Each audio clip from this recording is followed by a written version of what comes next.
Sziasztok, ez csak egy short videó. Hát ezen már ma nem tudok dolgozni, mert hát mindenhol víz van, árammal kéne dolgoznom, és vizes a kaszni is. Hát ez itt nem egy életbiztosítás. Tegnap kész lett belülről, tehát az oldal ott teljesen kész van. Volt egy bácsi, aki azt írta, hogy ez nem lakatolás.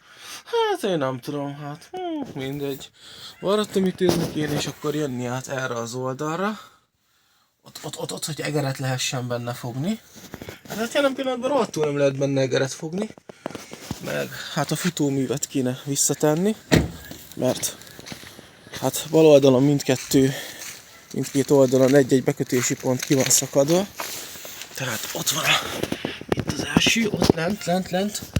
Hát ezt így nem kitakarja. Nem bírom nektek mutatni. Tehát ott van az alján van kiszakadva. Azt ott érdekes lesz, tehát ki kell vennem azt az átkozott lengőkart, de akkor már ezt már nem kéne visszatenni. Szóval megint megy a matek, meg hát tudjátok hátul a bekötési pontot, meg itt alul ki kéne furatolnom és fölcsavaroznom, mert ez még csak itt provizóra. Tehát ez csak így még provizóra van itt. Na, hát majd lesz valami.